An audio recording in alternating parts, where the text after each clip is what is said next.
Hello, everybody, and welcome back to the second part of our series of meeting the readers at the Crystal Magic Psychic Center here in Sedona. I'm Emma, and today I have with me is Miss Phoenix. Say hi to the world, Phoenix. Hi. And today I'm going to be interviewing Phoenix about her modalities, a little bit about herself, just so everybody can kind of get to know all of the readers better. So here we go, my dear. Are you ready for this? Are you I'm ready. ready? I'm ready. All right. So before we really dive in, how are you feeling today? I'm feeling okay. I'm in this period of transformation. It's a little up and down if I'm being honest. Okay. Like the honesty. Like hmm the honesty. All right. And what's the energy for you coming into this conversation? How you feeling about it? Excited, but a little apprehensive. I get it. I get it. I get it. I remember the first time I was in front of a microphone and a camera, it made me kind of nervous. At this point, for how long I've been doing this, it's kind of like second nature to me at this point. So love it, love it. So the first few questions I'm going to start asking you is going to be about your path and your journey. Can you share a little bit about your spiritual journey and how did this path first begin for you? Part of my spiritual journey was really learning life's lessons. Okay.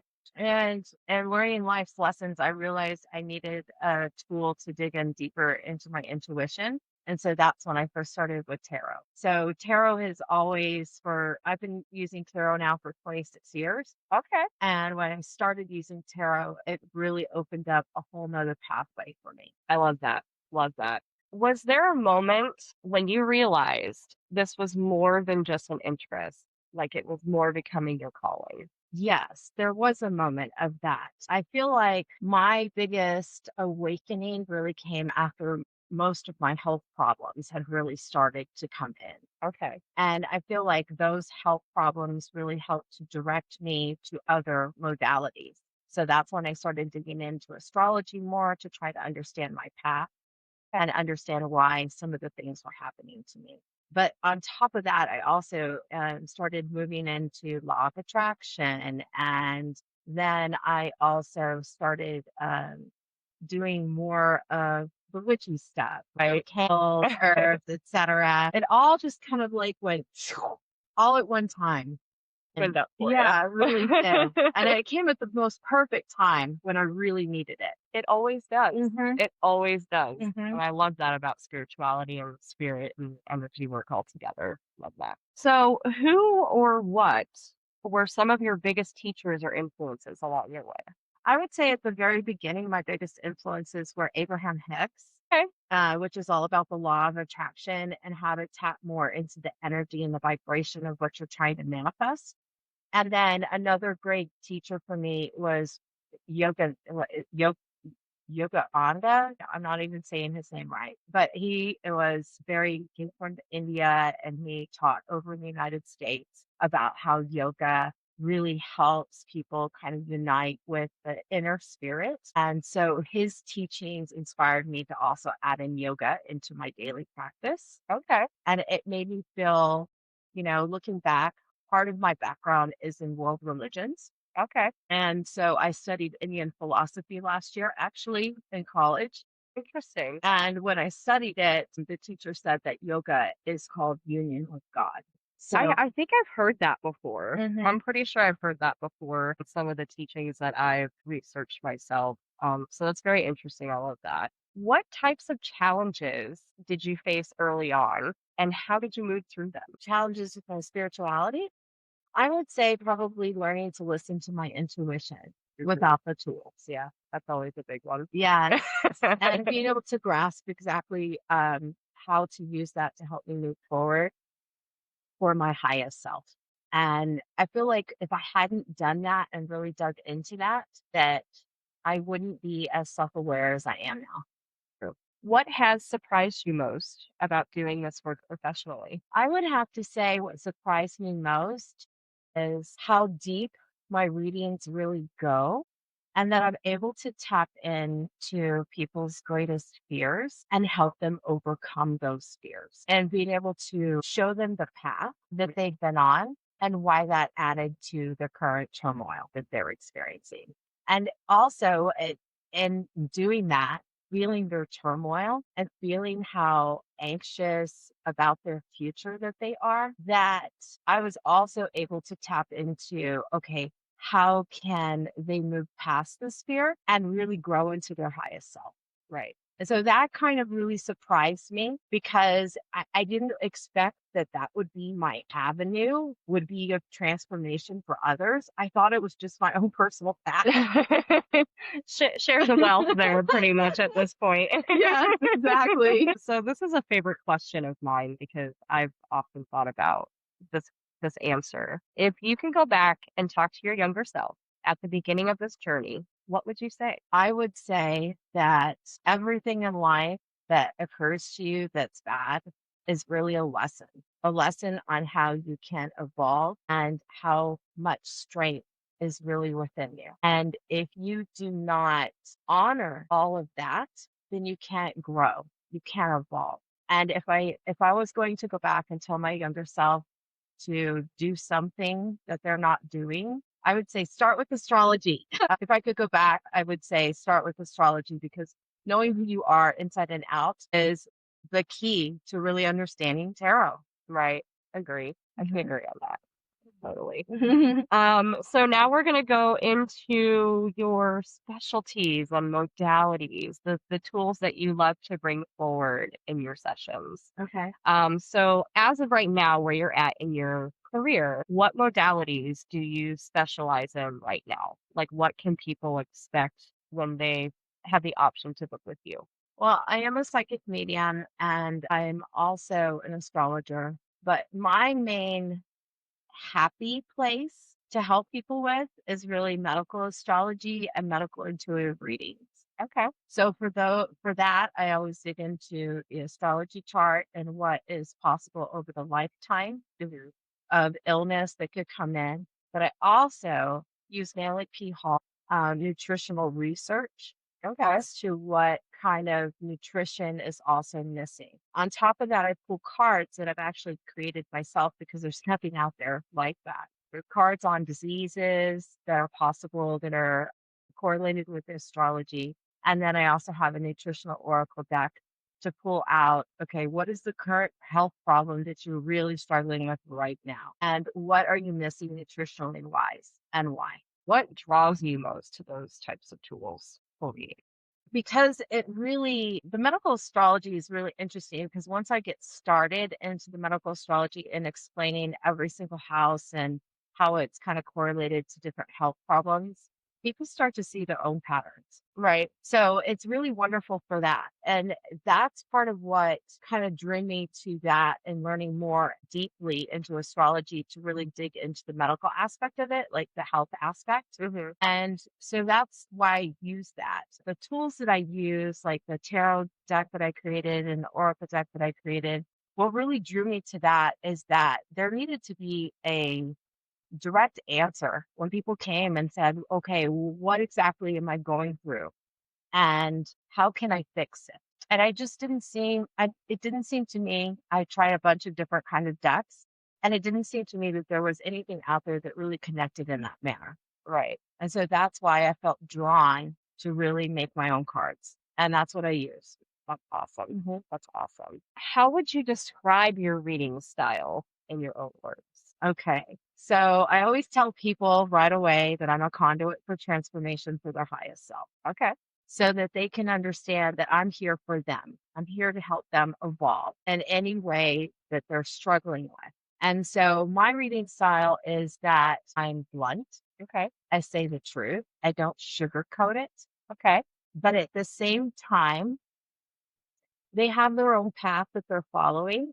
And I try to honor that path because everyone's on the journey. Right. Right. But on top of that, I always give them compassion for where they are and Right. to help them find compassion for for themselves and where they are in that space. Yeah. And so I feel like my biggest job in any reading that I do is to make sure that they feel seen, they feel heard, they feel understood. A Hmm. lot of times clients will cry in my chair Huh. and I will cry with them. That's awesome. just to Just help yeah, kind of so that they know. And it's not like I do it on purpose. It just just comes happens. out because I can feel their energy. Right. And I want them to feel like someone in the world truly understands them. Because I feel like so many people sit down in my chair and they don't feel seen. They don't feel understood. Right. And so I feel like that's part of my job You give is them a to help safe them. space. You Exactly. give them a safe space to be able to show those emotions that maybe they Mhm. won't show to other people or themselves, you Right. know? So Absolutely. I love that. Love it. Mhm. Is there a type of client or question you feel especially called to help with? Yeah, I'm there for the people who are ready to transform their life, who Right. are ready to make the changes needed, who are ready to heal themselves the way they need to be healed, Okay. who are ready to do the work. Right. Mhm. Because everybody, you got to do the work too. It's not just on us. It's Yeah. not just on us. All right. And last question for this part. What kind of energy do you hope people feel when they leave a session with you? I hope they feel like, I've been compassionate, I've been understanding, and more than anything, I want them to feel empowered in me. Mhm. Empowered to go out and make those changes that are necessary for their lives, to make them feel happier and to make them feel more at peace with who they are. So for this part now, I am going to be asking you questions about what clients can expect in a session with you. Okay. So starting out for the new people who are going to be walking through those Crystal Magic Psychic Center doors, walking in through your door, getting a hold of you to get these types of readings. For someone who has never, ever had a reading before, what can they expect when they sit down with you? Complete honesty is the first thing. Mhm. I'm never going to sugarcoat coat anything. I have a lot of clients who will ask me that question. Like, is that really what you're seeing? Yes, that's really what I'm seeing. If I see goodness coming up, I'm going to say there's goodness coming up. If I see that there's a challenge coming up, I'm going to address the challenge. Mhm. Um, but more than anything, I just want them to feel like they have kind of like someone on their side, Okay. that really helps them. My ideal client that comes in is someone who's open Mhm. to receive Mhm. and who's willing to ask questions, Mhm. talk through the reading, kind of explain, okay, this is what I'm seeing. And then they'll pop up and they'll explain, oh my goodness, I can't believe you saw that. This is what's been going on. And da da da da da. Because people need to talk and Yep, they need to talk it they out. do. And for some people, that's how they evolve. Mhm. And that's how they see their truest self. And they also start to see their patterns that way as well. True. Very true. Very, very true. So, what does a typical session look like from beginning to end with a client? And this can be a new client, a reoccurring client. What can people typically expect with your sessions? Well, I'm always going to keep to the time frame as much as I can. If they have extra questions, then we'll go extra. Yeah. But I always try to tell them when they sit down who I am, why I do what I do, and that if they're not feeling comfortable in the session, to please let me know Right. because I would rather them tell me that and get them another reader than have them leave unhappy and unfulfilled. Right. So for me, I start off my readings each and every time saying those things. And then I also I will pull with different tools. It depends. If they got yes, no questions, I'm gonna pull out my dowsing rods. If they have like, okay, where's my path? I'm gonna pull out my tarot cards Mhm. and I'm gonna do the whole path. Invariably, I always pull out astrology cards as well to kind of get them to understand the theme of what is really coming out in the cards. Okay. And then I also pull like angel cards to help them understand that their guides are on their side. They're there to Mhm. help them. Yeah. Anytime they need to ask questions, they need to ask their guides for assistance. Mhm. So it's kind of like that. And on top of that, I want to make sure that they understand that I'm there for them. And so it's very conversational in Mhm. my readings. Okay. Yeah. So you really make it the client feel comfortable being in the room with you, no Absolutely. matter what modality you're Right. using. Mhm, Okay. All mhm. right. You guys, you got options. You got options. Okay. Options are good. All right. Here's an interesting question. What role do you believe the client plays in their own healing or insight? 100%. It's all about them. I'm just the conduit. I'm just highlighting what they already know Hmm. Or and don't want to or know. don't want to know Yeah. for the future, right? Yeah. But I'm highlighting what they know deep inside of them, but the work is on them. Right. I'm just here to help you to kind of shine the light on the path Hmm. that they're on. And if they don't like the path they're on, I always tell them they have free will and they can change that up. And I always say that too in the reading, like if I'm going through the reading and something negative comes up, you have free will. You can change this. It just because it's out in the cards doesn't mean it's definite. Right. It's not written in stone. Right. Not written in Exactly. stone at Mhm. all. And I always I always go to this too. I always tell my clients, I'm like, don't shoot the messenger. I'm just the messenger, so don't shoot me, please. Uh-huh. Lord. I have one more interesting question for you on this Okay. topic. How do you keep your work grounded, ethical, and supportive for clients? So part of that is I have to be grounded to help people. The source needs to go. Yeah, absolutely. And then they need to be grounded moving on their path. Um, So how do you keep your work grounded, ethical, and supportive okay. for clients? So ethical. What comes to mind is the medical intuitive readings because I always ask them what their diet is like before I make recommendations. I will still make the recommendations that spirit is telling me to say, but there's always like a little nuance there. Like maybe it's their religion that they don't eat meat, for example, right? And so I want to make sure that they feel like they've still gotten something out of it, right? Moving forward. And whatever's ethical for them, that's what I feel like I honor. I try to honor that as much as I can. And the reading. And you said ethical and one more thing? And supportive. And supportive. Mhm. Okay. So for support, I'm always trying to join people where they are, but to help them see the bigger picture Right. as to what's going on there. And for support, I feel like the biggest support is really making sure that they feel like at least one person is human. Mhm. And trying to get some understanding or perspective as well Yes, with that too. absolutely. All right, all right. Now we're gonna go into some little fun questions.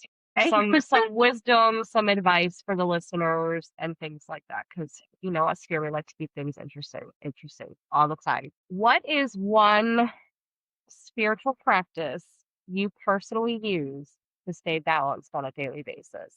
Yoga. If I didn't do yoga every single day, I wouldn't be as balanced. But it's kind of like part and parcel with chanting. For me, I like to chant. Chanting, yeah, chanting is a good one. Yeah. A good one. Mhm. I like that. And so you do this on a daily basis, I yeah, do. like kind of part of your morning routine, It is. all that. I try to be consistent, but hey, I'm human. We all. So again, guys, we're human. Okay, we're human. What is something you wish more people understood about psychic or intuitive work? Okay, so because I'm a psychic and if I'm out like and about in a regular place and I tell people I'm a psychic or I'm wearing a shirt from Crystal Magic, they'll be looking up to me and go, "What are you seeing right now?" Oh my God. And I'm like, "Nothing. I'm just out and about." I feel like people think that just because we're psychic, we know everything about them. Right, or a mind reader. Yes. And That drives me nuts. we're not mind readers. No. I always have people go, "What am I thinking?" And I go, "I don't know. I'm psychic, not a mind reader." Like, and it throws them back. They get so confused, and I'm like, "Guys, there's a difference, really is." Right. I feel like there's a moment when we're on, but we're not always on. Right. Right. Exactly. You gotta turn off the switch sometimes. Yes, Because again, it absolutely. does take quite a bit of energy to do this all the Uh-huh. time, especially for other people as Mhm. well. What message do you feel the collective really needs to hear right now? I've been sitting with this one for a while, so it's interesting you're asking me that question. Okay. It was meant to be. I feel like there's a polarity that really shifted during the pandemic Oh yeah, to where it's definitely. like one side against the other. And that, we have to follow one particular political path instead of trying to commune with our community and understanding that everyone has their own path. And it's not one side against the other. It's more like we need to unite and more love and compassion for humanity. Agree 100% on that. It's all of us against the, I guess I want to say the evil or the negativity of the world, Exactly. pretty much. Yes. Love that. What does trusting your intuition really mean to you? Hmm. That's a good one. I feel like everybody kind of has their own take on this. So this is a very interesting question. I love asking you guys. So yeah. Okay. Trusting my intuition has really come from being able to listen to my body, in particular into my chakras. Okay. And the more, for example, if you're with someone who makes you feel nervous or anxious, that's kind of like your warning signal going off. It's your warning sign that there's something not right there. And so if you're not tapping into how the body feels, I personally feel that that's how I tap more into my intuition as I listen to Okay. what it's trying to tell me through my body, through the signals through my body. Okay. So for me, that's how I tap into my intuition.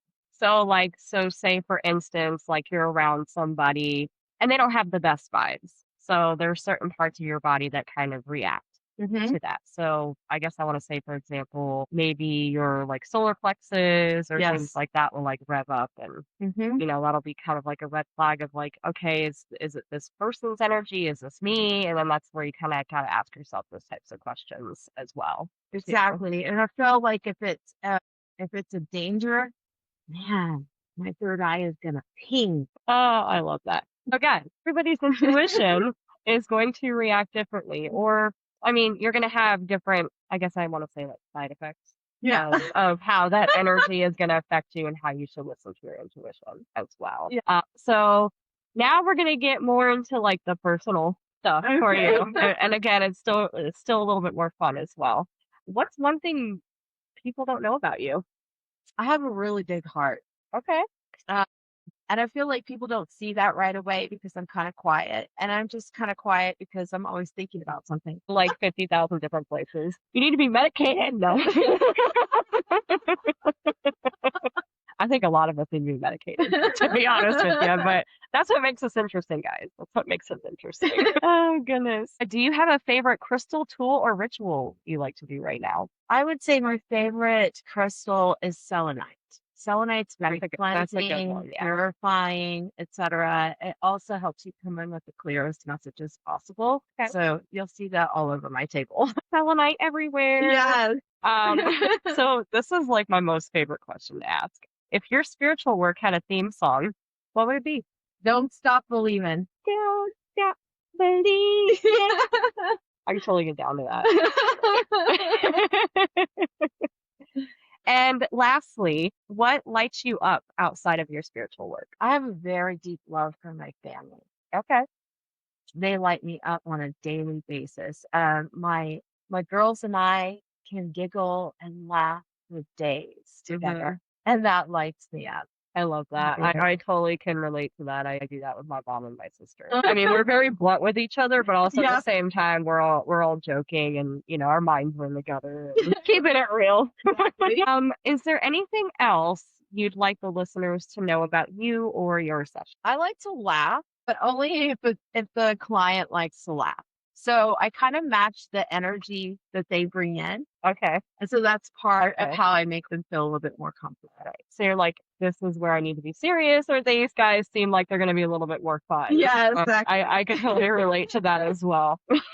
What intention would you like to leave our listeners with today? I think it's very important to always have hope for the future instead of believing that there's or feeling like dread for the future. Like I said, we all have free will. We can all change what needs to be changed. But I feel like that's very, very important. And I always try to embed hope in my readings as well.